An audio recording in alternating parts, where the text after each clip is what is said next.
Hey guys, Beginner Smith back here again. We're going to do part 2 of the video now. What we're going to cover in part 2 of the video is going to be three things. Tools needed for modifications, parts needed for modifications, and the third thing on the video that we're going to cover is the actual work done to the modifications needed to be installed in your gun. Okay, now guys, every gun is made a little different. If you have a Springfield, it's going to work one way. I'm talking about the GI here and the mil-spec, both pretty much the same gun with a few different features. I have the mil-spec. Main different feature is ejection port, beveled magwell. If you say that yours is a GI mil-spec and it doesn't have one of those features, well then, maybe it was different back then. Unfortunately, now those are the key features. Not hurt anyone's feelings. All right, and there's a few other, your port, things of that nature. You can look it up. If you have this, if you're watching this video, I know you've got the internet, so check it out.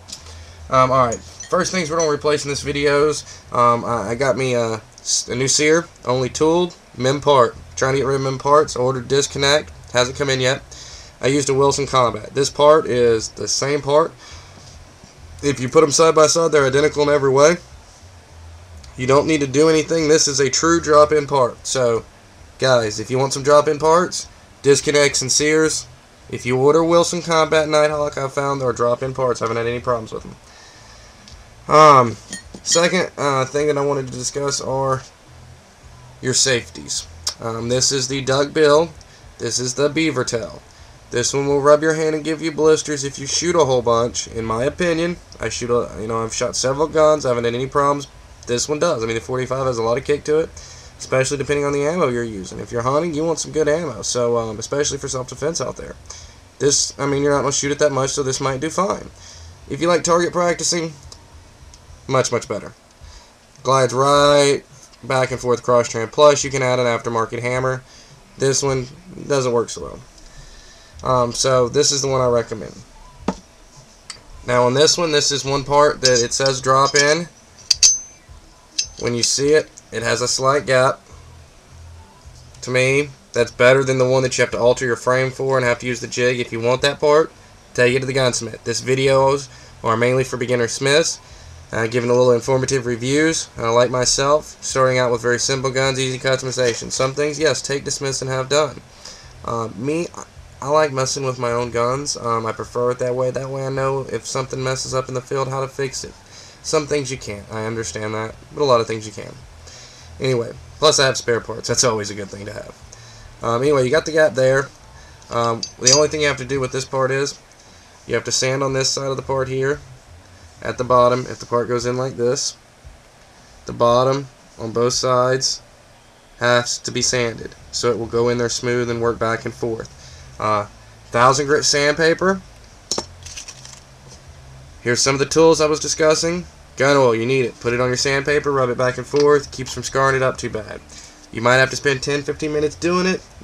Just depends on each gun, a little bit differently in each part. A little bit differently. This is a Wilson Combat one.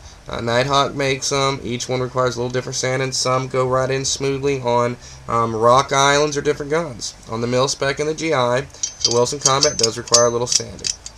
But the Wilson Combat sear fits perfectly. Okay, I went with the Nighthawk hammer. Couldn't get a hold of Wilson Combat in time. Didn't want to wait. I have one ordered, so I'll replace it. It's going to be the same thing. It fits in perfectly. This part, you don't have to do anything. Drops right in. All you have to do is take your strut off your factory hammer or order a new strut, hammer strut bar. The rebuild kit I'm going to tell you guys about. Bear with me, let me find it. It fell under here. It's called an Ed Brown 1911 rebuild kit part. It's going to go in here. It's got a little hammer pin that'll go in and secure the strut. That's what you're going to use there. This kit is something you do need only because if you go with a speed shoot, I went with a Kimber. You can go with several different companies. Each parts are made by tons of different companies. Just what you prefer, what price you can afford. But these rebuild kits are really good because they come with extra pins, extra springs. If you lose something, guys, and you're like me, you get frustrated and upset. It's It's always good to have extra parts. So, I'm replacing my Part 3 video. I'm going to show you the installation. The mag well was a drop-in. Come with a speed chute. It's kind of cool. But mainly it was because it was checkered and it was flat. The factory one was arched. This one's flat, much more comfortable. So I'm going to replace that. Barrel bushings, I'm going from the stock barrel bushing to the Ed Brown National Match. You have to sand this one as well. Once again, 1000 grit sandpaper. Sand the bushing, little oil on the sandpaper. You don't put it on your finger, keep going around and around. They make tools for this.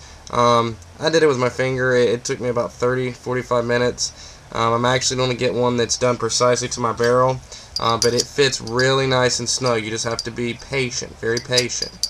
Do not sand your barrel, guys. $200 barrel, $20 part. Sand the part, not the barrel. Aside from that, I've showed you the beaver tail I'm changing, the hammers I'm changing, the mags that I'm changing, mag wells, mainspring housings, whatever you want to call them, the sear that I'm changing.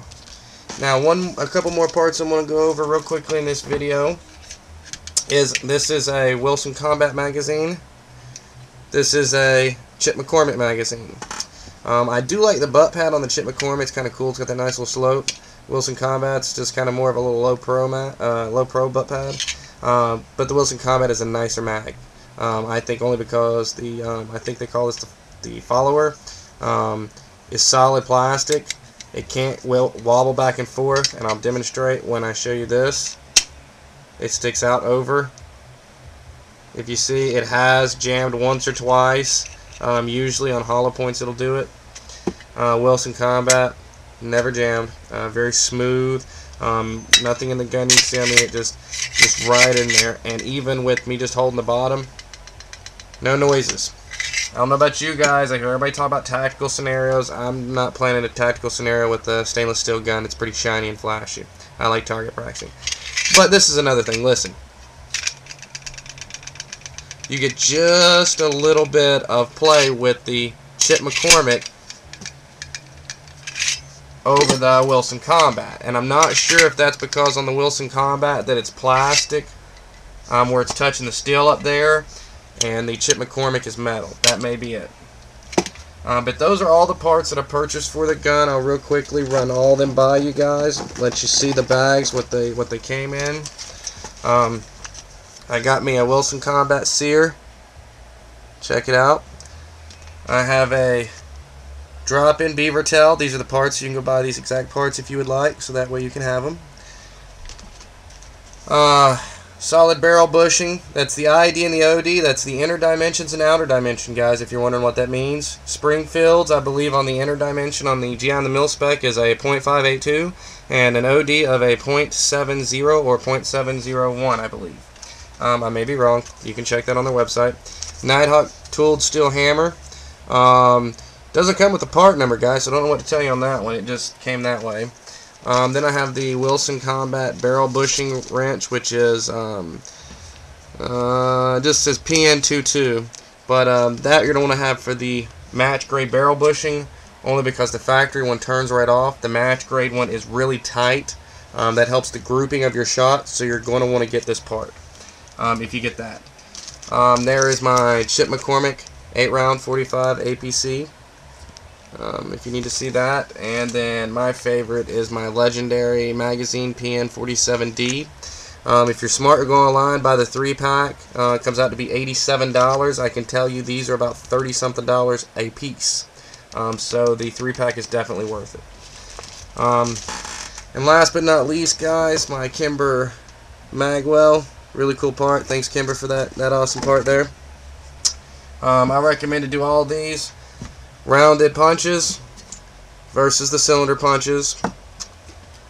Gun oil, sandpaper, and something to hit the punches that is non-metal in case you miss and you hit your gun. Something plastic. I like a little wooden piece.